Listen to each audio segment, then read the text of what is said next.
incidents of shark bites were reported on the 4th of July holiday, one in Florida and the other two in South Padre Island in Texas. While the Sunshine State is known to have a higher number of shark bite incidents in the country, it's certainly less common in the Lone Star State. A Texas Department of Public Safety helicopter took video of two sharks near South Padre Island Beach, where one victim was taken to the hospital after sustaining a serious injury from the bite. While no fatalities have been reported, the three encounters are part of a bigger trend of shark attacks. They're increasing, and the sea's most dangerous predators are coming closer and closer to shore. Here to break it down as to whether beachgoers are right to freak out over sharks is John Bruno. He is an ecologist, and we appreciate you being here, myself in particular, because I happen to be going on a beach vacation that I'm leaving for this evening in Delaware. So I would love to know if we are right to be concerned about these rising incidents of shark bites, and just how quickly are they increasing? No, you should be fine. I wouldn't worry, to be honest.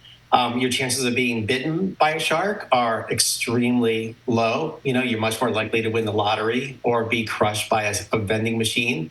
It's unclear, honestly, whether there's a trend. This year, shark bites so far are up. They were actually down last year compared to 2022. So, we have an anomalously increase this year. But yeah, we don't know if it's going to be sustained or even like what's causing it. Is it possible they're mad at us? It's something we did. Are they in cahoots as well with the orca whales? No. Let's hope not. I don't think they're mad. They might be hungry. So one of the main impacts of climate change to ocean ecosystems is reduced food supply.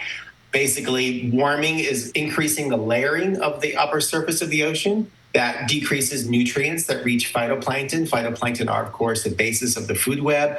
That leads to starving of the zooplankton and the fishes that eat them, and so on. So it impacts the entire food chain. So one of the big losses we're seeing are top-level predators, including things like marine birds, marine mammals, large tuna. So it's plausible that sharks could be being impacted by climate change in that way. But we definitely don't have conclusive evidence to, support that hypothesis yet. Is there anything that humans can do to prevent themselves from encountering a shark while swimming in the ocean? I've seen suggestions that staying away from really murky water might be a good idea. Usually you can see sharks if they're in the water right offshore. You can see their fins coming out. So I wouldn't go in those conditions. I personally avoid murky estuarine water, especially here in the mid-Atlantic, the Carolinas, Delaware, Maryland, where bull sharks can be on the shore. But then again, I regularly surf in North Carolina, despite the fact that there are sharks there, and people occasionally get bitten because, again, it's extremely unlikely you're going to be harmed by a shark. And so is there behavior people can use while swimming if they see a shark? What would the appropriate response be to avoid either getting mistaken for being a seal if you're in a wetsuit or something like that, or a threat or disturbing the shark? Is there something people can do to avoid disturbing them? No, honestly, I get out of the water if I saw a shark, really any shark species, because they can often bite you accidentally. Very few shark attacks are purposeful where they're trying to eat a human. So usually they're chasing their prey, and you're just in the way, or you just happen to be there, or they're kind of like biting you to taste you to see whether they're your prey. So obviously, if you see a shark, it's a good time to get out of the water. Other than that, I think there's not much you can do. Again, it's just a very rare chance occurrence. Are there other potential threats lurking in the ocean that might pose a bigger risk to beachgoers than sharks? I think riptides probably harm and kill much more frequently than shark attacks, so that's something to look out for this weekend when you're at the beach. Watch out for the riptides, and they're again something you can see. You can see the water kind of moving out off the shore, and usually it's kind of a calm portion where the waves are coming in kind of around them. So yeah, avoid riptides. And there's all kinds of good information online you can look up if you want to figure out where the riptides are, where safe places to swim are. And obviously pay attention to what the lifeguards are saying. So they'll usually have flags up in portions of the beach where there are riptides that are active. So yeah, swim at the safe places that are flagged by lifeguards. As someone who grew up in New England, we had this issue of the Long Island Sound being terribly polluted, and we didn't have a lot of big marine life there. There's been a huge effort to clean up the sound and protect the native species there, and we've seen some larger marine life come in. But I think about, folks over at Cape Cod and in Massachusetts seeing increasingly more great white sharks. I'm curious if related to climate change or shifts in patterns of people not whaling anymore, not polluting as much, are there permanent changes in where some of the sharks are dwelling or larger marine life is dwelling? Yeah, so the big thing going on Cape Cod with great white sharks is being driven by their prey. So their main prey are seals, and harbor seal populations are recovering quite dramatically now. So, there's harbor seal populations where they haul out onto the beach to rest, where there could be hundreds or thousands of them. And the great white sharks know where they are. So they wait offshore for the seals. And the reason the seals are rebounding, they're just coming back from being over hunted for centuries. We haven't hunted them for decades now, so their populations have recovered. And yeah, so the great white sharks know that, and that's why they are being drawn there.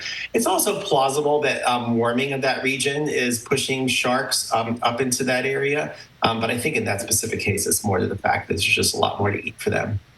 We've also seen a seeming trend of whales washing up on shore, both on beaches and also swimming up rivers and getting stranded. What do you think is attributable to this trend, and is it a reason to be concerned about the broader whale population? Yes. So one of the big problems with whales, especially the endangered North Atlantic right whale you might have heard of, there's just a few hundred left. They are being tangled up in fishing gear in New England. So that's a big cause of concern. We're really worried about losing that entire species. Could happen in the near future. There are whales coming into the Chesapeake more often. They'll be coming into the Long Island Sound more often. In a way, that's a good thing, right? Because they're coming in because we really cleaned up the water. So the Chesapeake water clarity has improved really dramatically. And the one way we measure that is not just measuring the clarity of the water, but the recovery of the seagrass beds. Seagrasses are really sensitive to low light. So overall, the ecosystem in the Chesapeake is improving, and that's bringing in large animals. So in a way, that's a good thing. But yeah, we should be concerned that they're getting kind of trapped in there. Have you noticed more attention on the shark attacks because Donald Trump gave this campaign speech where he said, what if you're in an electric boat and the battery's very heavy and it causes the boat to sink? Yeah. And then there's a shark a few yards away. He kind of questioned what marine biologists and ecologists are saying about shark attacks. Have you noticed people asking more questions or a resurgence in media inquiries since that happened? Oh, yes. I've gotten like 15 or 20 media inquiries about talking about shark attacks in the last couple of weeks. And that's the only thing anybody has ever asked about, right? And there's like so much going on in the ocean. Like I'm writing a book now on climate change impacts, and it's like just impacting every aspect of the ocean is being impacted by warming. The food supply, the food web, fisheries, all kinds of things like that. There's mass coral bleaching going on in the Great Barrier Reef, the most extreme event of coral bleaching we've ever seen. We just lost lots of coral last year in the Caribbean, and the Caribbean's also already incredibly warm for this time of year. So yeah, there's so much going on. And I'd love to be talking about those things rather than shark attacks. I'm teaching a class at UNC Chapel Hill called Seafood Forensics, and so the students quantify what's really in seafood. So seafood's often mislabeled to kind of hide what's actually being sold.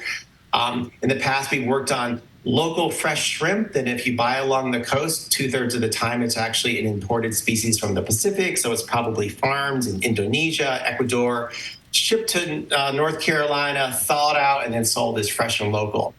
Recently, we've been working on shark. So if you go into markets in the Raleigh Triangle area, you can actually buy shark in most of the grocery stores, and it's just generically labeled shark. Doesn't tell you anything about the species or where it comes from. So we sequenced the DNA in that tissue and found that there's a fair amount of hammerhead shark in there. And A, that's a highly endangered species that we shouldn't be catching and selling. And B, it's a very long-lived top predator. They live at least decades. And so the problem with that is that mercury becomes concentrated in the tissues of their body. Mercury is obviously really harmful if consumed at high concentration, so that's something nobody should be eating. But you have no way to protect yourself from that because it's not labeled as such. It's just labeled generically as shark. So that's an undergraduate class that I teach that has been doing that work. And now we're working on shark and pet food. A previous study in Europe found that there was a lot of hammerhead shark and other endangered species found in dog and cat food. And so we've been sequencing dog and cat food over the last 6 months, and sure enough, finding hammerhead sharks in cat food when it's not labeled as such. It's usually labeled as like things like seafood delight, so it gives you a hint that there's some seafood in it, but it doesn't tell you that it's a hammerhead shark. Now, I doubt that's harmful to your cat in terms of the mercury, but obviously it's harmful to shark populations globally and to the health of the ocean ecosystem. So yeah, the take home is when I'm asked about sharks biting humans, what I really want to talk about is humans killing sharks. We harvest tens of millions of sharks from the ocean every single year, and we've really devastated their populations globally. And that's a big problem because sharks play a really important role in ocean food webs because they're one of the top predators. And yeah, it's really sad to see them, declining and disappearing in lots of places. This is really fascinating. Thank you so much for talking everything sharks and beyond. Very much appreciate you, John. You're very welcome. Have a good day. You too. We'll be back with more Rising after this.